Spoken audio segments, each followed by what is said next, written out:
শুভ সন্ধ্যা sir. Good evening. আমার নাম রাহুল গাওকার এবং আমি একজন ছাত্র। আমি ইসলাম ধর্ম সম্পর্কে আপনার কাছে জানতে চাই, অন্যান্য মুসলমানদের তুলনায় কেন শিয়া মুসলমানদের কম গুরুত্ব দেয়া হয়। আমি আমার এক মুসলমান বন্ধুর কাছে শুনেছি তাদেরকে শিয়া পরিবারের পানীয় পান করার অনুমতি দেয়া হয় না, পানীয় না, ঠিক আছে। আমি আসলে জানতে চাই, এও বলা হয়ে থাকে যে ইরাকে সাদ্দাম হোসেন যা করেছেন, তিনি রাসায়নিক গ্যাস প্রয়োগ করেছেন, তিনি শিয়াদের উপর নৃশংসতা চালিয়েছেন, যা দ্বিতীয় বিশ্বযুদ্ধের সময় ইহুদিদের উপর হিটলারের নির্যাতনের সঙ্গে তুলনীয়। তাহলে এটিকে কি আপনি অবিচার মনে করেন না? আমি আরো জানতে চাই, প্রকৃতপক্ষে পূর্বে শিয়ারা ইসলাম ধর্মে যে ভুল করেছে তারা আজও তার প্রায়শ্চিত্ত করে যাচ্ছে কিনা। ভাই প্রশ্ন করলেন যে শিয়াদের কেন নিচ বললে গণ্য করা হয়, তারা কি অপরাধ করেছে, সাদ্দাম হোসেন কেন তাদেরকে হত্যা করেছে, যেমন জার্মানিতে হিটলার রাসায়নিক অস্ত্র দিয়ে ইহুদিদের হত্যা করেছে ইত্যাদি। ভাই ইসলামে কোনো শিয়া সুন্নি নেই, কোনো শিয়া সুন্নি নেই ইসলামে। অনেক লোক আছে। আমি উত্তরটা দেই, আমি উত্তর দেব। আপনার প্রশ্নের উত্তর দেওয়ার পর আপনি বলবেন। ইসলামে কোনো শিয়া সুন্নি নেই। কোরআনে বলা হয়েছে সূরা আলে ইমরান অধ্যায় 3 আয়াত নম্বর 103, তোমরা আল্লাহর রজ্জু শক্ত করে ধরো এবং পরস্পর বিচ্ছিন্ন হও না। আমাদেরকে আল্লাহর রজ্জু ধরতে হবে, এটা কোরআন এবং নবী মুহাম্মদ সাল্লাল্লাহু আলাইহি ওয়াসাল্লামের সহিহ হাদিস। যদি আপনি এই রজ্জু ধরেন তাহলে আপনি খাঁটি মুসলিম। ইসলামে শিয়া সুন্নি নেই এবং ইসলামে কোনো ভাগ নেই। কোরআন বলছে সূরা আনাম অধ্যায় নম্বর 6 আয়াত নম্বর 159, হে নবী, নিশ্চয়ই যারা খণ্ড বিখণ্ড করেছে, অনেক দল করেছে ইসলাম ধর্মকে, তাদের সাথে আপনার কোনো সম্পর্ক নেই। আল্লাহ বিচার দিবসে তাদের ব্যাপারটা দেখবেন।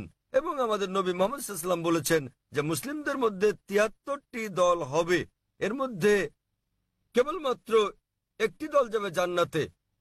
সাহাবাগণ জিজ্ঞেস করলেন কোন দলটি? যারা অনুসরণ করবে আমাকে এবং আমার সাহাবীদের, যারা কোরআন এবং নবীর সহিহ হাদিস মেনে চলবে তারা। সুতরাং কোরআন বলছে ধর্মকে খণ্ড বিখণ্ড করো না। আমাদের নবী বলেন, এমনকি কোরআনে বলা হয়েছে কিছু লোক থাকবে তারা দল সৃষ্টি করবে। কতটা? 73টা। যে দল সঠিক পথে থাকবে তারা বিভাজন সৃষ্টি করবে না। সুতরাং যে কেউ নিজেকে মুসলিম ছাড়া অন্য কিছু বললেও শব্দটি হবে মুসলিম। মুসলিম মানে যে নিজের ইচ্ছাকে আল্লাহর কাছে সমর্পণ করেছে। নবী কি ছিলেন? তিনি শিয়া ছিলেন না সুন্নি ছিলেন? তিনি কি ছিলেন? তিনি ছিলেন মুসলিম। এবং এর আগে আমি বোনকে যে জবাব দিয়েছি তাতে ছিল সূরা আলে ইমরান অধ্যায় 3 আয়াত নম্বর 64 বলা হয়েছে, সাক্ষী থাকো যে আমরা মুসলিম। বিচার করার জন্য আপনি কি করবেন মুসলিমরা ঠিক না ভুল পথে চলছে? আপনি দেখবেন কোরআন। মোহাম্মদ, জাকির, সুলতান, আব্দুল্লাহ, যে কোনো নাম হোক, কোনো সমস্যা নেই। নিজেকে পরীক্ষা করতে বলেন। যদি সে কোরআন এবং নবীর নির্ভরযোগ্য বাণী বুখারী, মুসলিম ইত্যাদি অনুসরণ করে তাহলে সে খাঁটি মুসলিম। যদি সে নবীর প্রকৃত শিক্ষার বাইরে যায়, বুখারী, মুসলিম এবং অন্যান্য সহিহ হাদিসের বাইরে যায় এবং কোরআনের বিপক্ষে যায়, তাহলে সে প্রকৃত মুসলিম নয়। প্রকৃত মুসলিম হচ্ছে সে যে মেনে চলে কোরআন এবং নবী মুহাম্মদ সাল্লাল্লাহু আলাইহি সাল্লামের যথাযথ শিক্ষা। সুতরাং এটা জানার পর নিজেকে সে যাই বলুন না কেন, যদি না মেনে চলেন কোরআন এবং নবীর সব শিক্ষা হাদিস, তাহলে সে প্রকৃত মুসলিম নয়। আপনার প্রশ্নের দ্বিতীয় অংশ, সাদ্দাম হোসেন। প্রশ্নের মধ্যে সাদ্দাম হোসেন নেই? আছে প্রশ্নের মধ্যে? হ্যাঁ, সাদ্দাম হোসেন। সাদ্দাম হোসেন শিয়াদের হত্যা করেন। ভাই আমি জানি না তিনি শিয়াদের হত্যা করেছেন কিনা, এটা মিডিয়া বলছে। কিন্তু হোক সাদ্দাম হোসেন, হোক হিটলার, হোক জর্জ বুশ, যে কোনো নিরপরাধ মানুষকে হত্যা করে, শিয়া সুন্নি বাদ দেন, যদি সে হত্যা করে নিরপরাধ কোনো হিন্দু, নিরপরাধ খ্রিস্টান, নিরপরাধ ইহুদিকে, তাহলে সেটা বড় অপরাধ। হোক না কেন সাদ্দাম হোসেন, হোক জর্জ বুশ, হোক না হিটলার, যে কোনো নিরপরাধ মানুষকে হত্যা করে, হোক সে মুসলিম বা মুসলিম, হোক না কোনো হিন্দু বা খ্রিস্টান কিংবা ইহুদি, যদি কেউ কোনো নিরপরাধ মানুষকে হত্যা করে, সেটা হচ্ছে একটা পাপ কাজ, এটা নিষিদ্ধ। কারো সাফাই করতে আমি এখানে আসিনি। তাতে হোক তার নাম জর্জ বুশ, হিটলার, সুলতান, আব্দুল্লাহ, টম, ডিক, হ্যারি বা যে কেউ, যে কোনো নির্দোষ মানুষকে হত্যা করা সবার জন্য নিষিদ্ধ। আশা করি উত্তরটা পেয়েছেন। স্যার, তার মানে আপনি বলতে চান আমাদের শিয়া সুন্নি কিংবা বহুরি মুসলিমে বিশ্বাস করা উচিত নয়? আমি তা বলছি না। কোরআন কোন শিয়া সুন্নি নেই কোরআনে। কোরআনে মানে কোনো স্যার, বহুরি নেই। এখানে অনেক মসজিদ আছে, অনেক মসজিদ। তাহলে আপনি তাদেরকে বলেন, তাদের জিজ্ঞেস করেন শিয়া কথাটা কোথায় আছে কোরআনে। তাকে জিজ্ঞেস করেন বহুরি কোথায় আছে কোরআনে। স্যার, এটা আমার কলেজ বান্দ্রায় স্যার আমি অধ্যয়ন করছি। সুতরাং তারা মেনে চলছে না। আপনাকে যা করতে হবে তা হচ্ছে তাদের জিজ্ঞেস করেন তারা কি মুহাম্মদ সাল্লাল্লাহু আলাইহি সাল্লামের শিক্ষা অনুসরণ করে চলছে, তারা কি আল্লাহ সুবহানাহু ওয়া তাআলার শিক্ষা অনুসরণ করছে। আল্লাহ কোরআনে বলেছেন সূরা আনাম অধ্যায় নম্বর 6 আয়াত নম্বর 159, যারা সৃষ্টি করেছে বিভক্তি ইসলাম ধর্মে, তাদেরকে আপনার কিছু করার নেই। ইসলাম ধর্মে বিভক্তি সৃষ্টি করা এটা হচ্ছে হারাম। তো ভালো মুসলমান হতে হলে আপনাকে আল্লাহর রজ্জু শক্ত করে ধরতে হবে, এটা বলা আছে কোরআনে। সুতরাং কাউকে আব্দুল্লাহ, সুলতান এরকম নামে ডাকলেই সে জান্নাতে যেতে পারবে না, বরং সেজন্য স্রষ্টা সর্বশক্তিমান আল্লাহর নির্দেশ পালন এবং নবী মুহাম্মদ সাল্লাল্লাহু আলাইহি সাল্লামের শিক্ষা অনুসরণ করতে হবে। ভাই, আপনাকে একটা প্রশ্ন করি, একটা প্রশ্ন। আপনি শিয়া সুন্নি নিয়ে খুবই উদ্বিগ্ন, জানতে চাচ্ছি সেটা কেন? স্যার অনেক কিছু আমার বন্ধুরা। না না, আপনি কি ইসলাম কবুল করতে চান, তারপরে কোন দলে যাবেন ভাবছেন? স্যার আমি মানে আমি আপনাকে জিজ্ঞেস করছি, জি আপনি কি ইসলাম কবুল করতে চান আর ভাবছেন শিয়া না সুন্নিতে যোগ দেবেন? তাই স্যার না না, আমি ইসলাম কবুল করতে চাচ্ছেন না। স্যার এখানে অনেক ধর্ম আছে, ইসলাম ধর্মের অনেক ভাগ আছে। কোনো বিভক্তি নেই ইসলামে। ইসলামে কেবল একটি শব্দ আছে, মুসলিম। আপনাকে যে যাই বলুক, হ্যাঁ হ্যাঁ, আপনাকে তারা বলেনি যে কোরআন বলেছে। আমি আপনাকে রেফারেন্স দিচ্ছি। লোকটি আমাকে বলেছে তিনি সুন্নি, তিনি আমাকে বলেন তাকে সুন্নি হতে দিন, শিয়া হতে দিন, বহরি হতে দিন, যে কোনোটা। তাকে বলুন কোরআন বলছে বিভক্তি সৃষ্টি করো না। অধ্যায় নম্বর 6 লিখে রাখুন আপনি, এর অর্থ। অধ্যায় নম্বর 6। স্যার এর অর্থ এগুলো সব হতাশাজনক। তিনি কোরআন মেনে চলছেন না। কোরআন বলছে সূরা আনাম অধ্যায় 6 আয়াত নম্বর 159, আপনি নোট করে রাখুন যে ডক্টর জাকির নায়েক বলেছেন সূরা আনাম অধ্যায় 6 আয়াত 159 আছে, বিভক্তি সৃষ্টি করো না তোমরা। আপনাকে যা করতে হবে, নিজেকে ঈশ্বরের কাছে সমর্পণ করতে হবে আপনার। এখন আমি জানতে চাই, আপনি কি নিজেকে ঈশ্বরের কাছে সমর্পণ করতে চান? ভাই, হ্যাঁ নিজেকে ঈশ্বরের কাছে সমর্পণ করতে চান আপনি? স্যার আমি ইসলামকে শ্রদ্ধা করি, আমি না না, ইসলামে ঠিক বিশ্বাস আছে, করি। আপনি ইসলামকে শ্রদ্ধা করেন, আপনি কি এক ঈশ্বরে বিশ্বাস করেন? হ্যাঁ এক ঈশ্বরে বিশ্বাস করেন আপনি? হ্যাঁ, জি স্যার আমি ঈশ্বরে বিশ্বাস মূর্তি করি। পূজা করা ঠিক নয়? হ্যাঁ হ্যাঁ, আপনি কি বিশ্বাস করেন ঈশ্বরের কোনো প্রতিমা নেই? ঈশ্বরের কোনো প্রতিমা নেই। আপনি কি তা বিশ্বাস করেন? আমি জানি না স্যার। আপনি কি প্রতিমা পূজায় বিশ্বাসী? হ্যাঁ হ্যাঁ, আপনি কি প্রতিমা পূজায় বিশ্বাস করেন? কি বললেন? প্রতিমা পূজা ঠিক না ভুল? মানে ঈশ্বর? না। আপনি কি বিশ্বাস করেন প্রতিমা পূজা করা ঠিক না ভুল? হ্যাঁ এটা ঠিক না ভুল? এটি ঠিক স্যার। প্রতিমা পূজা করা, কিন্তু এটা তো বেদের বিপরীত। আপনাদের বেদ বলছে তোমরা এক ঈশ্বর ছাড়া কারো উপাসনা করবে না। এটা উল্লেখ আছে আপনাদের যজুর্বেদে অধ্যায় 32 অনুচ্ছেদ 3, শ্বেতাশ্বেতারা উপনিষদ অধ্যায় 4 অনুচ্ছেদ 19। न तस्य प्रतिमा अस्ति। মহান ঈশ্বরের কোনো পুতুল নেই, কোনো আকৃতি নেই, কোনো ফটোগ্রাফ নেই, কোনো ছবি নেই, কোনো প্রতিমা নেই, কোনো ভাস্কর্য নেই, কোনো মূর্তি নেই। আমি আপনাকে জিজ্ঞেস করছি, যখন আপনাদের বেদ বলছে ঈশ্বরের কোনো আকৃতি নেই, কোনো মূর্তি নেই, কোনো প্রতিমা নেই, এরপরও কি আপনি প্রতিমা পূজা বিশ্বাস করেন? জি স্যার। শিয়া সুন্নি বাদ দেন, আপনাকে জিজ্ঞেস করছি, আপনি কি বেদ মানেন? স্যার অনুসরণ করছেন কি না? ধর্ম মানেন কি না? স্যার কারণ আমি এই ধর্মের স্যার। ঠিক, তাই আমি বলছি যে এটা আমার ভুল নয় স্যার, আমি এই এই ধর্মের মধ্যে ধর্মের জন্ম মধ্যে নিয়েছি বড় স্যার। হলেও আমি জিজ্ঞেস করছি যে অধ্যয়ন করা আপনার কর্তব্য কি না। সে কারণে আপনার বেদ, আমি এই বিষয়টি অনুসন্ধান তাই আমি করছি। আপনাকে বলছি ভাই, আপনাদের ধর্মগ্রন্থ বেদে আছে, যজুর্বেদ অধ্যায় 32 অনুচ্ছেদ 3, শ্বেতাশ্বেতার উপনিষদ অধ্যায় 4 অনুচ্ছেদ 19। এটা বলছে, न तस्य प्रतिमा अस्ति। এটা একটা সংস্কৃত উদ্ধৃতি। এর মানে সর্বশক্তিমান ঈশ্বরের কোনো প্রতিমা নেই, কোনো আকৃতি নেই, কোনো আলোকচিত্র নেই, কোনো ছবি নেই, কোনো ভাস্কর্য নেই, কোনো প্রতিমূর্তি নেই, কোনো পুতুল নেই। যদি আপনার ধর্মগ্রন্থ বলে সর্বশক্তিমান ঈশ্বরের প্রতিমা নেই, তাহলে কি প্রতিমা পূজা করা ঠিক না ভুল? ঠিক না ভুল? ঠিক বেঠিক ঠিক করার মতো এত বড় ব্যক্তি আমি নই স্যার। না না, আপনার ধর্মগ্রন্থ বলছে ঈশ্বরের কোনো আকৃতি নেই, কোনো প্রতিমা নেই, কোনো মূর্তি নেই, কোনো ছবি নেই, তথাপি ঈশ্বরের মূর্তি করা ঠিক না ভুল? কেন আমার পূর্ববর্তী ব্যক্তিগণ মানে আমার পূর্বসূরীরা কেন এই কাজ করেছে স্যার? স্যার আমি তাদের দোষ দিতে জি? পারি না। আমার আমার পূর্বসূরীরা, আমার পূর্বে হিন্দু ধর্মের লোকের এটা করেছে স্যার। স্যার আমি তাদের দোষ দিতে আমি পারি না। হিন্দুদের প্রশ্ন করছি না, আমি আপনাকে জিজ্ঞেস করছি আপনার ধর্মগ্রন্থ, আপনার ধর্মের সবচেয়ে গ্রহণযোগ্য গ্রন্থ কোনটি? আপনি জানেন না? কি আপনি স্যার? কি জানেন আপনার ধর্মের সর্বশ্রেষ্ঠ গ্রন্থ কোনটি? স্যার এটা মানে হচ্ছে বেদ। হ্যাঁ তাহলে আপনি দেখেন আমার ভিডিও ক্যাসেট ইসলাম ও হিন্দু ধর্মের সাদৃশ্য সমূহ। আমি অনুরোধ করছি ভলান্টিয়ারদের তাকে একটা ইসলাম ও হিন্দু ধর্মের সাদৃশ্য নামে ডিভিডি দেওয়ার জন্য। আপনার কোনো প্রশ্ন থাকলে আমার সঙ্গে সাক্ষাৎ করতে পারেন, ইনশাল্লাহ আপনার সন্দেহ দূর হবে। আর আমি আপনাকে অনুরোধ করব এটা পড়ুন, বুঝুন এবং সঠিক শান্তি খুঁজে নিন। স্যার শেষ কথা আমি আপনাকে জিজ্ঞেস করতে চাই স্যার, মানে আমাদেরকে এসব বিশ্বাস করলে হবে না যে ইসলামে অনেক বিভক্তি আছে যেমন শিয়া সুন্নি, এগুলো আমাদের বিশ্বাস করা উচিত নয়, আমাদের কেবল কোরআনে বিশ্বাস করা উচিত। ঠিক। কোরআন এবং নবীর সহিহ হাদিস, ব্যাস। যে কোনো আলেম যায় বলুন, কোরআন বলছে সূরা নিসা অধ্যায় 4 আয়াত নম্বর 59, अतिउल्लाह अतिउर रसूल। আল্লাহ ও তার রাসূলকে মানো এবং অতঃপর তোমাদের মধ্যে যারা আদেশ দানের কর্তৃত্বপ্রাপ্ত, যাদেরকে এই কাজের দায়িত্ব দেওয়া হয়েছে তাদের, অর্থাৎ আপনাকে আল্লাহ এবং সর্বশক্তিমান ঈশ্বর, তার রাসূল এবং জ্ঞানী ব্যক্তিদের মান্য করতে হবে। কিন্তু আয়াতটা এখানেই শেষ হয়নি। আরো বলা হয়েছে যদি তারা কোনো বিষয়ে একমত হতে না পারে তো আল্লাহ তার রাসূলের উপর ছেড়ে দাও। যদি কেউ আপনাকে কিছু বলে আপনি তা কোরআন এবং সহিহ হাদিস দিয়ে যাচাই করুন সেটা ঠিক না ভুল।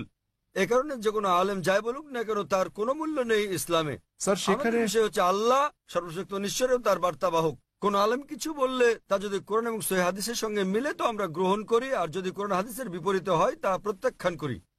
স্যার কোন ব্যক্তি নিজেকে মুসলিম বলে দাবি করলে আপনি তাকে বলবেন कुल हाथ बुरहानकुम প্রমাণ দাও इन कुंतुम सादिकिन। যদি সত্যবাদী হও। সে কারণেই যখন আমি প্রশ্নের উত্তর দেই আমি কোরআন এবং সহিহ হাদিসের রেফারেন্স দেই। যা আমি বলছি, যা ডক্টর জাকির নায়েক বলছেন তা কিছুই নয় ইসলামে, কোনোই মূল্য নেই তার। আমি যা বলি ইসলামে তার মূল্য হচ্ছে শূন্য। যা কোরআন বলছে, সর্বশক্তিমান ঈশ্বর বলছেন, যা আমাদের প্রিয় নবী মুহাম্মদ সাল্লাল্লাহু আলাইহি সাল্লাম বলছেন তা মূল্যবান। তাই আমি যা দিচ্ছি তা হচ্ছে রেফারেন্স।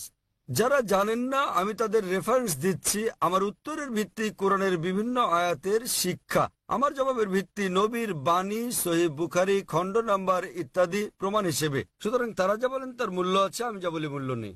আশা করি উত্তরটা পেয়েছেন। আমরা পুরুষদের সারির মাঝের দিকের মাইক থেকে পরবর্তী প্রশ্নটি নেব। সকলকে শুভ সন্ধ্যা এবং শুভ সন্ধ্যা ডক্টর নায়েক। আজ আমি এক মানুষ কথা বলছি মানবতার পক্ষে। এখানে ডক্টর নায়েক রয়েছেন। আমরা আপনার নাম জানতে পারি দয়া করে? আমি চিরাগ, এবং দয়া করে আমার ধর্ম জিজ্ঞাসা করবেন না। ডক্টর নায়েক, আপনি সম্ভবত মুসলিম পরিবারে জন্মগ্রহণ করেছেন, তাই আপনি মুসলমান, তাই আপনি সেটাই অনুমোদন করছেন। যদি আপনি হিন্দু পরিবারে জন্ম নিতেন তাহলে আজ আপনার হিন্দু ধর্ম হতে পারত। এক্ষেত্রে আমি মনে করি চরম জাতি কেন্দ্রিকতা থেকে আপনি ভাবছেন আপনার ধর্ম, সংস্কৃতি, বিশ্বাস ও ধারণা শ্রেষ্ঠ। তাই আপনি বলছেন যে শিখ অথবা আর্য সমাজ বা যে ধর্মেই প্রতিমা পূজা পরিত্যাগ করার কথা বলা হয়েছে সেটি আপনি সমর্থন করেছেন। আমার মতে একই জায়গায় ঘুরপাক না খেয়ে মানবতার ব্যাপক ধর্ম নিয়ে আমাদের আলোচনা করা উচিত। কোনো মন্তব্য কিংবা যুক্তি? ভাই স্যার, খুব সুন্দর একটা প্রশ্ন করেছেন। তিনি বলেছেন মুসলিম পরিবারে জন্ম নেওয়ার কারণে আমি ইসলাম ধর্ম অনুমোদন করছি। হতে পারতো আমি যদি হিন্দু পরিবারে জন্ম নিতাম তাহলে হিন্দু ধর্মই পছন্দ করতাম আমি, এবং আমি শিখ ধর্ম ও আর্য সমাজকে সমর্থন করি কারণ আমার দৃষ্টিভঙ্গির সঙ্গে তাদের মিল আছে এবং এর আশেপাশে আমি বিচরণ করছি। বরং আমার আরো বৃহৎ পরিসরে কথা বলা উচিত ছিল। খুব ভালো প্রশ্ন। হ্যাঁ ভাই আমি আপনার সাথে একমত। 19 বছর বয়স পর্যন্ত আমি মুসলমান ছিলাম কারণ আমার পিতা মুসলমান ছিলেন। বয়স 19 বছর হওয়ার পর আমি তুলনামূলক ধর্ম অধ্যয়ন করা শুরু করলাম। এখন আমি ব্যক্তিগত পছন্দে মুসলমান। আর বিশ্বাস করেন যদি আপনি ইসলামের চেয়ে ভালো কোনো ধর্ম আমাকে দেখাতে পারেন তাহলে আজই আমি সেই ধর্ম গ্রহণ করতে প্রস্তুত আছি। আজই। স্যার, আমি মানবতার ধর্মের কথা বলছি। ভাই আমি বলবো জি জি আমি বলছি যদি কেউ ইসলামের চেয়ে ভালো কোনো ধর্ম তা যুক্তি দিয়ে বৈজ্ঞানিক তথ্য দিয়ে প্রমাণ করতে পারেন তাহলে আমি গ্রহণ করতে প্রস্তুত আছি। আপনি বলছেন মানবতার কথা। কে মানবতার নামে গ্রন্থ রচনা করেছেন? মহাত্মা গান্ধী। কে লিখেছেন? আপনি জানেন একজন মুসলমান ভালো মুসলমান হতে পারবেন না যদি তিনি ভালো মানুষ না হন। সে কথা সব ধর্মেই বলে, ভাই, সব ভাই ধর্মে আমাকে বলে। শেষ করতে দেন। জি স্যার, আপনি এখানে আমার জবাব শোনার জন্য এসেছেন নাকি আপনার মত জানাতে এসেছেন? আমি একটি সুস্থ আলোচনা চাই এবং যৌতুক ভাই, সিদ্ধান্তে পৌঁছাতে চাই। এটা কোনো বিতর্ক প্রতিযোগিতা নয়। হ্যাঁ, একেবারে না, আমি তাহলে আমার কখনো উত্তর বলিনি। শুনুন, উত্তর শোনার পর আপনি মন্তব্য করতে পারেন। ও, ঠিক আছে। আমাকে শেষ করতে দিন। আপনি কথা যোগ করছেন, তার মানে আমার উত্তর আপনি শুনছেন। চালিয়ে যান। শুনুন মনোযোগ দিয়ে। জি, আপনার মনের মধ্যে মহাভারতের কাহিনী চলছে, কি করে শুনবেন? দয়া করে যখন চালিয়ে যান। আপনি আপনার প্রশ্নের সময় কি আমি আপনাকে বাধা দিয়েছিলাম? দয়া করে চালিয়ে যান। আমি কি বাধা দিয়েছি? আপনি বাধা দেননি, দয়া করে চালিয়ে যান। সবকিছু লেখা আছে, প্রশ্ন করতে আসছেন, আমি কিভাবে আমি বলেছি। আমি জবাব দিচ্ছি, শুনুন। হ্যাঁ, তাতে এটা কি? আমার জবাব। তাহলে কেন আপনি মন্তব্য করছেন? দয়া করে বলুন স্যার, দয়া করে বোঝার চেষ্টা করুন, আমাকে আপনার উত্তর বলুন। আমার উত্তর শুনলে আপনি বুঝতে পারবেন, অন্যথায় লাখ লাখ মানুষ বুঝলেও আপনি একই প্রশ্নই করে যাবেন। আমি একজন চিকিৎসক, এক ব্যক্তি একা দুটো বিষয়ের প্রতি মনোযোগ দিতে পারে না। উত্তর শুনুন, উত্তর দেওয়া হলে আর সমস্যা থাকবে না। তাহলে আপনাকে বুঝতে হবে আপনি মানবতার কথা বলছেন। আপনি প্রথমেই বলেছেন আমার ধর্ম জানতে চাইবেন না, পরে আপনি বলছেন আমি মানবতার পক্ষে। সর্বপ্রথম আপনি আপনার দৃষ্টিভঙ্গি শনাক্ত করতে লজ্জিত, তারপর আপনি মানবতার কথা বলছেন। আমি আপনার কাছে জানতে চাই মানবতা নামের বইটি কে লিখেছেন? এরকম কোনো বই আছে কি? মানবতার কোনো দিক নির্দেশনা আছে? আমি আপনাকে বলছি ভালো মানুষ না হয়ে একজন মুসলমান ভালো মুসলমান হতেই পারে না। সব ধর্ম বলে না। আমি বলার জন্য দুঃখিত যে আপনি অন্যান্য ধর্মগ্রন্থ অধ্যয়ন করেননি। আমি আপনাকে বলতে পারি, আমি উদ্ধৃতি দিতে পারি বেদ থেকে, অন্য হিন্দু ধর্মগ্রন্থ থেকে, বাইবেল থেকে উদ্ধৃতি দিতে পারি যেগুলো মানবতার বিরুদ্ধে যায়। আমি অন্য ধর্মের সমালোচনা করতে আসিনি। যদি আপনি কোনো ধর্ম অধ্যয়ন করে না থাকেন তাহলে দয়া করে এমন কিছু বলবেন না যে ব্যাপারে আপনার জ্ঞান নেই। কোরআনে বলা হয়েছে ফাসআলু আহলে যিকরি ইন কুনতুম লা তা'লামুন। সূরা নাহল অধ্যায় 16 আয়াত নম্বর 43, সূরা আম্বিয়া অধ্যায় 21 আয়াত নম্বর 7। আপনি তুলনামূলক ধর্ম বিষয়ের ছাত্র নন, তাই না জেনে কোনো মন্তব্য করবেন না। আমি বাইবেল থেকে উদ্ধৃতি দিতে পারি যা মানবতার বিরুদ্ধে। আমি আপনাকে চ্যালেঞ্জ করছি, কোরআন থেকে এমন একটা আয়াত বের করেন, নবী মুহাম্মদ সাল্লাল্লাহু আলাইহি সাল্লামের এমন কোন বাণী বের করেন যা মানবতার বিরুদ্ধে যায়। সুতরাং এমন কথা বলবেন না সব ধর্মে বলা হয়েছে। দুঃখিত, আপনার জানাশোনা বড়ই দুর্বল। আমি আপনাকে যা বলার চেষ্টা করছি, মানবতা মানে ঠিক আছে আপনি কেবল স্ট্যান্ডার্ড 2-3 আছেন, আর আমি যা বলছি তা কেবল স্কুল পাস নয়, কেবল স্নাতক পাস নয়, বুঝতে হবে স্নাতকোত্তর পাস হতে হবে আপনাকে। ইসলাম মানে উচ্চ পর্যায়ে, কেবল মানবতার কোনো পর্যায় নেই। ভালো মানুষ না হলে কোনো মুসলমান ভালো মুসলমান হতে পারবে না। আমি আপনাকে চ্যালেঞ্জ করছি, ইসলামের এমন একটা দিক আপনি বলতে পারেন যা মানবতার বিরুদ্ধে যায়। যৌক্তিক পটভূমি, যৌক্তিক কারণ আপনার জানা না থাকতে পারে ইসলাম কেন এমন অনুশাসন জারি করলো, আর আপনি ভাবতে পারেন সেটা মানবতার বিরুদ্ধে। ঠিক যেমন আপনারা বলেন ডাক্তার আমাকে ইঞ্জেকশন দিচ্ছে, ইঞ্জেকশনে যন্ত্রণা দিচ্ছে, ওই ইঞ্জেকশন তো আপনার ভালোর জন্য। আপনারা বলেন ডাক্তার আমার পেট কেটে ফেলেছেন, তিনি তো পেট কেটেছেন আপনাকে জীবন বাঁচানোর জন্য। সুতরাং ডাক্তার যা জানেন আপনি তা জানেন না। যদি আমার জন্য দুটো পছন্দ থাকে, স্ট্যান্ডার্ড 2 কিংবা 3 পাস করা অথবা স্নাতকোত্তর কোর্স করা, সেক্ষেত্রে আমি স্নাতকোত্তর কোর্সই করব। কেন মাত্র স্ট্যান্ডার্ড 2-3? মানবতা ভালো, কিন্তু ইসলাম তার চেয়ে অনেক বেশি ভালো। আপনার প্রশ্নের ব্যাপারে বলতে গেলে, আমি মুসলিম পরিবারে জন্ম নিয়েছি বলে আমি ইসলামকে অনুমোদন করছি। আমি আপনাকে বলছি, আপনাকে চ্যালেঞ্জ করছি, যদি কেউ আমাকে প্রমাণ দিতে পারে অন্য যে কোনো ধর্ম, আমি প্রধান ধর্মগুলোর বেশিরভাগই অধ্যয়ন করেছি এবং আমার মনে হয় ইসলাম সবচেয়ে যুক্তিগ্রাহ্য, মানুষের সবচেয়ে সেরা ধর্ম মানবতার। এটাই একমাত্র ধর্ম যাতে মানবতার জন্য সমাধান রয়েছে। আল্লাহ বলেন সূরা আলে ইমরান অধ্যায় নম্বর 3 আয়াত নম্বর 19, ইন্নাদ দীনা ইনদাল্লাহিল ইসলাম। সর্বশক্তিমান ঈশ্বরের কাছে একমাত্র গ্রহণযোগ্য ধর্ম ইসলাম। আর আপনার জানার জন্য বলছি, আপনার যুক্তি অত্যন্ত নাজুক। আপনি কি জানেন আমাদের 30 জনেরও বেশি আলেমের মধ্যে যারা বিশ্বের বিভিন্ন দেশের নাগরিক, তাদের 10 জনেরও বেশি মুসলিম পরিবারে জন্মগ্রহণ করেননি? আপনি কি তা জানেন? আমি এটা উত্তর জানতে চাই আপনার কাছে, আপনি কি জানেন এই মঞ্চে বক্তৃতা দানকারী 30 জনের মধ্যে 10 জনেরও বেশি মুসলিম হিসেবে জন্মগ্রহণ করেননি? আপনি জানেন? হ্যাঁ, আমি হতে পারি আমি আপনাকে বলছি। জিজ্ঞেস করছি আপনি কি তা জানেন? না, আমি হ্যাঁ তা অথবা জানি না না। বলেন। তাহলে আপনার পুরো যুক্তি তো অসার। বিশ্বের বিভিন্ন দেশের 30 জন বক্তার মধ্যে 10 জনের বেশি আমেরিকান, 4-5 জন কানাডার, কয়েকজন ইউকের, মালয়েশিয়ার আছেন, সৌদি আরবের, সংযুক্ত আরব আমিরাতের, সোমালিয়ার এবং সুদানের বক্তা রয়েছেন, এবং এদের মধ্যে 10 জনেরও বেশির জন্ম অমুসলিম পরিবারে। তারা বেড়ে ওঠার পর কেউ কিশোর বয়সে গ্রহণ করেছেন ইসলাম, কেউ 20-এর কোঠায় গ্রহণ করেছেন ইসলাম, কেউ বা 30-এর কোঠায় গ্রহণ করেছেন। আর আল্লাহ তাদের হেদায়েত দান করেন, তারা নিজেদের পছন্দে মুসলিম হয়েছেন। সুতরাং আপনার যুক্তি মুসলিম পরিবারে জন্মগ্রহণের কারণে আমি ইসলাম পছন্দ করি, এসব লোক জন্মগ্রহণ করেননি মুসলিম পরিবারে, তারা খ্রিস্টান পরিবারে জন্মেছেন, তারা অমুসলিম পরিবারে জন্ম নিয়েছেন, তারা ইসলাম পছন্দ করেছেন। কেন? কারণ তারা অধ্যয়ন করেছেন, তারা অন্যান্য ধর্ম অধ্যয়ন করেছেন এবং বুঝতে পেরেছেন ইসলাম জীবনের শ্রেষ্ঠ পন্থা। আমি আপনাকে অনুরোধ করছি, আপনি মানবতা সম্পর্কে পড়েন, ইসলাম সম্পর্কে জানেন এবং বের করতে চেষ্টা করেন ইসলামের কোন বিষয়টা মানবতার বিরুদ্ধে যায়। তাহলে আপনি জানতে পারবেন সবচেয়ে ভালো ধর্ম। আমি আপনার ধর্ম সম্পর্কে জিজ্ঞেস করছি না, আমি আপনাকে সর্বোত্তম ধর্মটা গ্রহণ করতে বলছি। এবং জীবনের সর্বোত্তম পথ, মানবতার একমাত্র সমাধান হচ্ছে ইসলাম। ধন্যবাদ। হ্যাঁ বোন, পেছনের দিকে। আসসালামু আলাইকুম। আমার দুটি প্রশ্ন আছে। প্রথমটি হচ্ছে, মুসলমান মেয়েরা ইসলাম ধর্ম অনুসরণ করে কেন অমুসলিমদের বিয়ে করতে পারে না? আমার আরো একটি প্রশ্ন আছে। ইসলামে এটা সিদ্ধ যে একজন পুরুষ 4 বার বিয়ে করতে পারেন। দ্বিতীয় বিয়ের ক্ষেত্রে প্রথম স্ত্রীকে কি জানাতে হয়, নাকি না জানিয়েই দ্বিতীয় বিয়ে করা যায়? বোন দুটো প্রশ্ন করলেন। তিনি প্রশ্ন করলেন, প্রথম প্রশ্নটা হচ্ছে তার জানা মতে ইসলামে এটা আবশ্যক যে দ্বিতীয় স্ত্রী গ্রহণের আগে প্রথম স্ত্রীর অনুমতি নিতে হয়, এবং তার প্রথম প্রশ্নটা হচ্ছে যে ইসলামে কেন একজন পুরুষ অমুসলিম কোনো মেয়েকে বিয়ে করতে পারে না। আপনার প্রথম প্রশ্ন দুঃখিত, অনুযায়ী প্রশ্নটি এরকম যে মুসলিম পরিবারে জন্মগ্রহণকারী একটি মেয়ে কোনো অমুসলিমকে বিয়ে করে ইসলাম ধর্ম অনুসরণ করতে পারে কিনা। মুসলিম পরিবারে জন্মগ্রহণকারী কোনো মেয়ে কেন অমুসলিম পুরুষদের বিয়ে করে ইসলাম ধর্ম অনুসরণ করতে পারে না?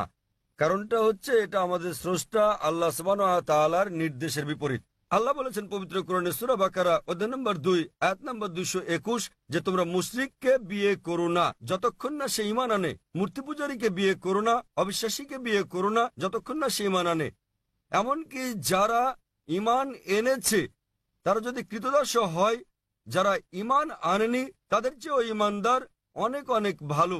যদিও ওই মুশরিক মানুষ, ওই অমুসলিম তোমাদের মুগ্ধ করে, তবুও এমনকি যদি সে বিশ্বের সেরা সুন্দর পুরুষ হয়, সবচেয়ে ধনী ব্যক্তি হয়, আর সে যদি অমুসলিম হয় তার চেয়ে একজন মুসলিম পুরুষ, সে কালো কুৎসিত কৃতদাস হলেও অনেক অনেক বেশি ভালো। একইভাবে তার বলা হয়েছে যে একজন পুরুষ কোন নারী ঈমান না আনা পর্যন্ত তাকে বিয়ে করবে না। একজন মুসলিম নারী যদি কৃতদাস হয় তবুও সে ওই মোহনীয় অমুসলিম নারী অপেক্ষা অনেক ভালো। আর যৌক্তিক কারণটা হচ্ছে বোন যে কোনো গাড়ি বা কোনো বাহনের একটি চাকা যদি হয় বাইসাইকেলের আর অপর চাকাটি হয় ট্রাকের, তাহলে কি সেটা চলবে? স্বাভাবিক যে চলবে না। 4টি চাকার সবকটি সমান হতে হবে। এবং আপনি আরো জানতে চেয়েছেন অমুসলিমকে বিয়ে করে মুসলিম মেয়ে কি ভালো মুসলিম হতে পারবে? কারণটা হচ্ছে যে ইসলাম ধর্মে আমরা চাই আমাদের স্বামী কিংবা স্ত্রী, আমাদের জীবন সঙ্গীরা তারাও জান্নাতে যাক। এখন স্ত্রী জান্নাতে যাওয়ার পথ খুঁজে পেল, স্বর্গে যাওয়ার পথ খুঁজে পেল, এবং সে ইসলাম ধর্ম অনুসরণ করে জান্নাত পেল। তাকে অনুসরণ করতে হবে কোরআন এবং সহিহ হাদিস। এখন ভাবুন তো, যখন স্ত্রী জানতে পারলো যে সে জান্নাতে যাচ্ছে এবং তার স্বামী যিনি প্রতিমা পূজা করছেন, যিনি ইসলাম ধর্ম বিশ্বাস করেন না, তিনি যাচ্ছেন দোজখে। পরকালের জীবনের তুলনায় বোন এই জীবন খুবই ছোট জীবন। এই জীবনে বোন আপনি হয়তো স্বামীর সঙ্গে 20 বছর, 30 বছর, 40 বছর, 50 বছর কাটাবেন, 60 বছর। পরকালের জীবন হলো অনন্ত জীবন। তাহলে সেই মহিলা তো স্বার্থপর। একজন ভালো মুসলিম বা ভালো মুসলিমা, একজন ভালো মুসলমান পুরুষ কিংবা নারী চাইবেন তার জীবন সঙ্গী, তার স্বামী কিংবা স্ত্রীও জান্নাতে যাক। সুতরাং এটাই কারণ, এজন্যই স্বামী এবং স্ত্রী দুজনেরই মুসলমান হওয়া জরুরি। আপনার দ্বিতীয় প্রশ্নের ব্যাপারে বলি, মুসলিম পুরুষের দ্বিতীয় স্ত্রী গ্রহণের আগে প্রথম স্ত্রীর অনুমতি নেয়ার বাধ্যবাধকতা আছে কি না? নিকাহনামায় উল্লেখ না থাকলে এটা আবশ্যকীয় নয়। যদি নিকাহনামায় উল্লেখ থাকে, বিয়ের চুক্তিতে উল্লেখ থাকে, যদি স্ত্রী বলে থাকেন যে আমি জীবিত থাকা পর্যন্ত তুমি দ্বিতীয় স্ত্রী গ্রহণ করবে না, তখন এটা আবশ্যকীয়। যদি নিকাহনামায় না থাকে এটা, তাহলে আবশ্যকীয় নয়। তবে অন্তত তাকে অবহিত করতে হবে। কেন? দ্বিতীয় স্ত্রী গ্রহণের নিয়মের এটা একটা অংশ বলতে পারেন। কোরআনে বলা হয়েছে সূরা নিসা অধ্যায় 4 আয়াত নম্বর 3, তোমাদের পছন্দের নারীদের বিয়ে করো 2, 3 বা 4 জনকে, তবে সুবিচার করতে না পারলে একজনকে। তাহলে একাধিক বিয়ের ক্ষেত্রে অন্যতম একটা দিক হচ্ছে স্ত্রীদের মধ্যে সুবিচার করতে হবে। তো যদি প্রথম স্ত্রীকে এটা না জানান, তাদের মধ্যে সুবিচার করবেন কিভাবে? তখন হয়তো আপনি মিথ্যে বলবেন, অফিসের কাজে যাচ্ছেন, বোম্বের বাইরে যাচ্ছেন ইত্যাদি বলতে পারেন। কিন্তু যদি আপনি দ্বিতীয় বিয়ে করেন, প্রথম স্ত্রীর অনুমতি নেওয়া সেখানে আবশ্যকীয় না হলেও উভয় স্ত্রীর মধ্যে সমান আচরণের কথা ভেবে আপনাকে অন্তত বিষয়টা তাকে জানাতে হবে। আশা করি উত্তরটা পেয়েছেন বোন। ধন্যবাদ। হ্যাঁ ভাই, আপনার নাম এবং আপনার প্রশ্ন। হ্যাঁ, হ্যালো ডক্টর জাকির নায়েক, আমার নাম মাহেন্দ্র কুমার এবং আমি একজন MBA পাস। ফোর্টে থমাস কুকের হয়ে কাজ করি। আমার প্রশ্ন নন ভেজিটেরিয়ান খাদ্য সংক্রান্ত। ইসলামে কি এর অনুমতি আছে? পশু পাখি জীবিত প্রাণী, আপনি কি একে সহিংসতা বলে মনে করেন না? আমার দ্বিতীয় প্রশ্ন, ননভেজ খাদ্য গ্রহণ কি ইসলামে বাধ্যতামূলক এবং প্রকৃত নিরামিষভোজী ব্যক্তি কি ইসলাম অনুসরণ করতে পারেন? ভাই মহেন্দ্র কুমার খুব সুন্দর একটা প্রশ্ন করেছেন। তিনি বললেন যে ইসলামে আপনারা ননভেজ খাবার খাবেন, আপনারা প্রাণী হত্যা করবেন, কেন ইসলাম ধর্ম প্রাণী হত্যা করার অনুমতি দেয়? এবং একজন মুসলমান কি প্রকৃত নিরামিষভোজী হতে পারেন? ভাই, এই প্রশ্নের উত্তর দেওয়ার আগে আমি আপনাকে বলতে চাই, একজন মুসলমান প্রকৃত নিরামিষভোজী হয়েও খুব ভালো একজন মুসলমান হতে পারেন। এটা বাধ্যতামূলক নয় ইসলামে যে আপনাকে ননভেজ খেতেই হবে, এটা বাধ্যতামূলক নয়। তবে যেহেতু কোরআনে আল্লাহ বলেছেন এবং আমাদেরকে অনুমতি দিয়েছেন ননভেজ খাদ্য গ্রহণের জন্য, সূরা মাইদা অধ্যায় 5 আয়াত 1 এখানে বলা হয়েছে যে তোমরা চতুষ্পদ জন্তু খাও যা তোমাদের জন্য হালাল করা হয়েছে। সূরা নাহল অধ্যায় 16 আয়াত 5 উল্লেখ করা হয়েছে যে তোমরা গো মহিষাদের মাংস ভক্ষণ করতে পারো। সূরা মুমিনুন অধ্যায় 23 আয়াত 21 বলা হয়েছে যে গো মহিষাদের উদরস্থিত বস্তু থেকে আমি তোমাদের পান করাই, এর মধ্যে তোমাদের উপকার রয়েছে এবং তোমরা এদের মাংস ভক্ষণ করতে পারো। সুতরাং যখন সর্বশক্তিমান ঈশ্বর হালাল প্রাণীর মাংস ভক্ষণ করার অনুমতি দিয়েছেন, তখন আমরা কেন খাবো না? এখন যৌক্তিক কারণের দিকে আসি, কেন ইসলাম আমিষ ননভেজ খাদ্য গ্রহণের অনুমতি দিয়েছে।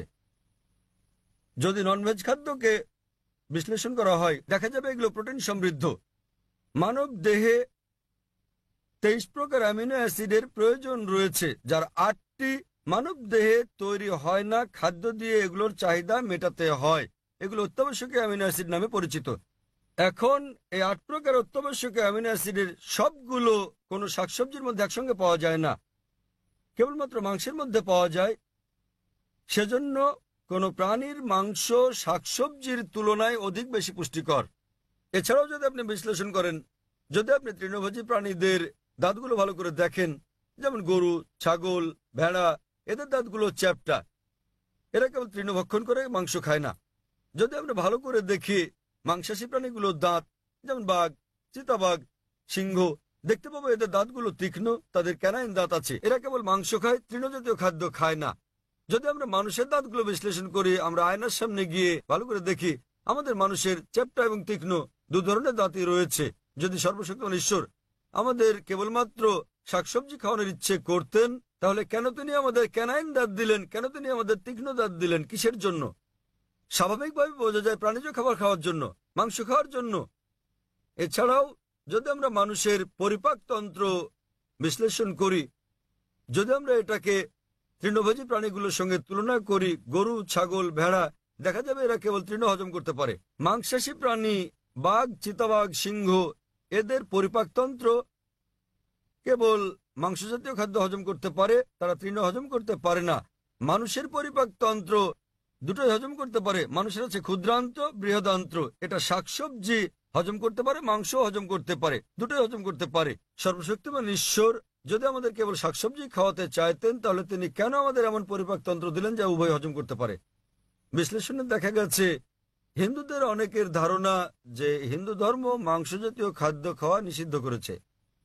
প্রকৃতপক্ষে যদি আপনি পড়েন, মনুস্মৃতিতে উল্লেখ আছে অধ্যায় নম্বর 5 শ্লোক নম্বর 30, সর্বশক্তিমান ঈশ্বর খাদ্য হিসেবে কিছু প্রাণীকে সৃষ্টি করেছেন আর কিছুকে করেছেন খাদক। যেসব প্রাণীকে খাদ্য হিসেবে সৃষ্টি করা হয়েছে সেগুলো খেলে কোনো পাপ হবে না। মনুস্মৃতি অধ্যায় 5 শ্লোক 31 বলছে যে সর্বশক্তিমান ঈশ্বর কিছু প্রাণী বলির জন্য সৃষ্টি করেছেন, তাদের জবাই করলে পাপ হবে না। মনুস্মৃতি অধ্যায় 5 শ্লোক 40 বলা হয়েছে যে বলিদানের পশু বলি দেওয়ার জন্য অনুমতি আছে, এটা ঈশ্বরের বিধান। সুতরাং হিন্দু ধর্মে প্রাণীর মাংস খাওয়ার অনুমতি আছে। বেদ ও অন্যান্য ধর্মগ্রন্থ পড়লে দেখবেন সাধু সন্তরা প্রাণীর মাংস খেতেন, এমনকি গরুর মাংস খেতেন। মহাভারত পড়লে দেখবেন অনুশাসন পর্ব অধ্যায় নম্বর 88, যখন পাণ্ডবরা একত্রে মিলিত হয়, যুধিষ্ঠির যিনি পাণ্ডবদের বড় ভাই, তিনি ভীষ্মকে জিজ্ঞেস করেন যে কোন খাদ্য আমাদের যজ্ঞে পূজায় দেওয়া উচিত যাতে করে আমাদের পূর্বপুরুষ সন্তুষ্ট হয়। তো ভীষ্ম উত্তর দিলেন যে যদি আপনি লতাপাতা, গুল্ম, শাকসবজি দেন তাহলে আমাদের পূর্বপুরুষেরা 1 মাসের জন্য সন্তুষ্ট থাকবে। যদি আপনি দেন মাছ তাহলে 2 মাস, যদি তাদেরকে মাংস দেন তাহলে 3 মাস, যদি খরগোশ দেন তাহলে 4 মাসের জন্য, যদি ছাগল দেন তাহলে 5 মাস, যদি লবণযুক্ত শুকরের মাংস দেন তাহলে 6 মাস, যদি তাদের পাখি দেন তাহলে 7 মাস, যদি হরিণ দেন তাহলে 8 মাস। এভাবে খাদ্য তালিকা ক্রমশ বড় হতে থাকে। বলা হয়েছে যদি মহিষ দেন তো 11 মাস, যদি দেন গোমাংস আপনি, তাহলে আমাদের পূর্বপুরুষেরা পুরো 1 বছর সন্তুষ্ট থাকবে। এবং যদি ছাগলের লাল মাংস কিংবা গন্ডারের মাংস দেন, তাহলে তারা অনন্তকাল সন্তুষ্ট থাকবেন। সুতরাং হিন্দু ধর্ম মতে প্রাণীর মাংস খাওয়া কোনো পাপ নয়। হিন্দু ধর্মাবলম্বী অনেকে জীবিত প্রাণী হত্যা না করার অহিংস দর্শনে উদ্বুদ্ধ হয়ে মাংস খেতেন না, তারাও খেতে শুরু করেছেন। কিন্তু এমনকি এই অহিংস দর্শন, যেমন আপনি বলেছেন যে জীব হত্যা করা হচ্ছে পাপ, ভাই আপনি কি জানেন যে উদ্ভিদেরও প্রাণ আছে? আপনি কি এটা জানেন ভাই? জি। তাহলে জীব হত্যার যে পাপ আপনি বলেন, সেক্ষেত্রে উদ্ভিদ লতাপাতা ইত্যাদি হত্যা পাপ, তাহলে কেন আপনি সেগুলো খাবেন? একমত। একমত, খুব ভালো। এছাড়াও এমন কিছু লোক আছে যারা বলে, ঠিক আছে ভাই জাকির, আমি একমত যে উদ্ভিদেরও প্রাণ আছে, কিন্তু তারা তো ব্যথা অনুভব করে না, তাই উদ্ভিদ হত্যা করা জীবজন্তু হত্যা করার চেয়ে কম পাপ। যে বিষয়টা মনে রাখতে হবে তা হচ্ছে বিজ্ঞান আজ উন্নত, আমরা জানতে পেরেছি যে উদ্ভিদও ব্যথা অনুভব করে, কিন্তু উদ্ভিদের কান্না মানুষ শুনতে পায় না। কারণ মানুষ যে শব্দ তরঙ্গ শুনতে পায় তার মাত্রা 20 সাইকেল থেকে 20,000 সাইকেল পার সেকেন্ড পর্যন্ত, এর নিচের বা বেশি মাত্রার শব্দ তারা শুনতে পায় না। আমেরিকার এক কৃষক উদ্ভিদের কান্নাকে মানুষের শ্রবণ তরঙ্গে রূপান্তর করেছিলেন এবং উদ্ভিদগুলো কান্নাকাটি করলে পানি চাইলে তিনি বুঝতে পারতেন। আরেক ব্যক্তি এসে আমাকে যুক্তি দিয়ে বললেন, ভাই জাকির, আমি আপনার সঙ্গে একমত যে উদ্ভিদের প্রাণ আছে এবং তারা ব্যথা অনুভব করে, তবে উদ্ভিদের দুটো ইন্দ্রিয় কম আছে প্রাণীদের ইন্দ্রিয় সংখ্যার তুলনায়, সুতরাং উদ্ভিদ হত্যা করা প্রাণী হত্যা করার চেয়ে অনেক কম পাপ। আমি আপনাকে জিজ্ঞেস করি ভাই, মনে করেন আপনার ভাই, আপনার বড় ভাই, তিনি জন্ম থেকেই বধির ও বোবা, যখন সে বড় হলো তখন কেউ তাকে হত্যা করলো, তাহলে কি আপনি বিচারককে বলবেন যে মহামান্য এই হত্যাকারীকে আপনি কম শাস্তি দিন, কেননা আমার ভাই দুটো ইন্দ্রিয় কম ছিল, তিনি শুনতে পেতেন না, কথা বলতে পারতেন না? আপনি কি কথা বলবেন? বরং আপনি বলবেন খুনিকে দ্বিগুণ শাস্তি দেওয়া হোক, কারণ আমার ভাই কানে শুনতেন না, বলতে পারতেন না, তিনি মাসুম ছিলেন, নির্দোষ ছিলেন তিনি। তাই ইসলামে দুটো বা তিনটি ইন্দ্রিয়ের কোনো প্রশ্ন নেই। কোরআনে বলা হয়েছে সূরা বাকারা অধ্যায় 2 আয়াত 168, যেসব হালাল বস্তু দেওয়া হয়েছে সেগুলো খাও, যে সকল খাদ্য হালাল সেগুলো তোমাদের জন্য পবিত্র, সেগুলো খেতে পারো। এত সত্ত্বেও ব্যক্তিগতভাবে আমার কোনো সমস্যা নেই যদি অমুসলিমরা প্রাণীর মাংস না খায়, আমার কোনো সমস্যা নেই। কেবল তারা যখন বলে পশু পাখির মাংস খাওয়া পাপ, এক ধরনের অপরাধ, শুধু তখনই আমি জবাবটা দিই। অন্যথায় ভারতের অমুসলিমরা যদি পশু পাখির মাংস না খায় সেটা আমার জন্য ভালো। যদি ভারতের সকল অমুসলিমরা মাংস খেতে শুরু করে তাহলে খাসি গরুর মাংসের দামটা বেড়ে যাবে, তখন আমার মাংস খাওয়ার খরচটাও বেড়ে যাবে। তাই ব্যক্তিগতভাবে আমার কোনো সমস্যা নেই। আশা করি ভাই আপনি উত্তরে সন্তুষ্ট হয়েছেন। হ্যাঁ, নিশ্চয়ই স্যার। সুতরাং এখন আপনি চাইলে একজন ভালো নিরামিষভোজী হতে পারেন, আবার চাইলে আমিষভোজীও হতে পারেন। মাংস খেলে আপনি আরো সুস্বাস্থ্যের অধিকারী হবেন, আপনি খেতে পারেন। তবে আপনি প্রকৃত নিরামিষভোজী হতে চাইলে তাতেও কোনো পাপ নেই। আশা করি উত্তরটা পেয়েছেন ভাই। হ্যাঁ বোন, আপনার প্রশ্ন। স্যার, আমি ডক্টর কল্পনা। আমার প্রশ্ন, ইসলাম আত্মীয়ের মধ্যে বিবাহ সমর্থন করে কি না? আপনি জানেন চিকিৎসা বিজ্ঞানে অনেক জন্মগত অস্বাভাবিকতার কারণ হচ্ছে স্বগোত্রে বিবাহ, অর্থাৎ আত্মীয়ের মধ্যে বিবাহ। বোন প্রশ্ন করলেন যে ইসলাম কি স্বগোত্রে বিয়ে, নিকটাত্মীয়দের মধ্যে বিয়ের অনুমতি দেয়? জি। বিয়ে সংক্রান্ত ব্যাপারে বলতে গেলে আল্লাহ বলেছেন কোরআনে সূরা নিসা অধ্যায় নম্বর 4 আয়াত নম্বর 22 থেকে 25 যে যে সকল বিয়ে নিষিদ্ধ, তাহলে আপনি বিয়ে করতে পারবেন না আপনার মাকে, আপনার মেয়েকে, আপনার মায়ের বোনকে, আপনার বাবার বোনকে এবং আপনার ঘনিষ্ঠ মাহারাম আত্মীয়দের। তবে আপন চাচাতো মামাতো বোন হলে পারবেন, কিন্তু ভাই বোন, পিতা কন্যা বিয়ের অনুমতি নেই।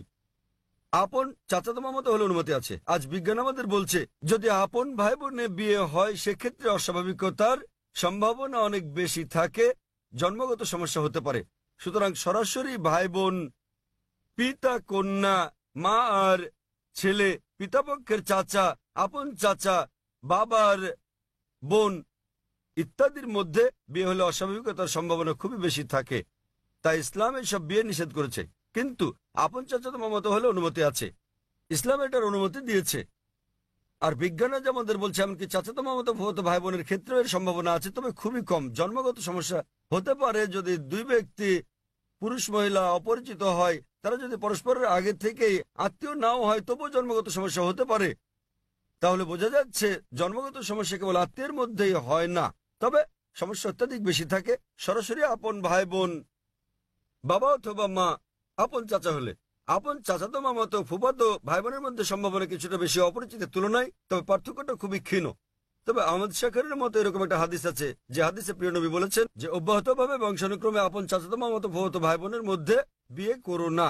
তাই বংশানুক্রমে আপন আত্মীয়দের মধ্যে বিয়ে অব্যাহত রাখলে সমস্যা হতে পারে। অন্যথায় এমনকি মেডিকেল সায়েন্স বলছে বংশানুক্রমিক না হলে সমস্যা নেই, তবে যদি আপন কাজিনদের মধ্যে বিয়ে অব্যাহত রাখা হয়, যেমন ধরেন কাজিন আবারও কাজিন আবারও কাজিন, তাহলে সম্ভাবনা কিছুটা বাড়ে। এমনিতে সাধারণভাবে কোনো সমস্যা নেই। আশা করি বোন উত্তরটা পেয়েছেন। আপনাকে ধন্যবাদ। হ্যাঁ ভাই, 1 নম্বর মাইক। আসসালামু আলাইকুম জাকির ভাই। আমার স্যার নাসির স্যার গুরু আমাকে আপনার সঙ্গে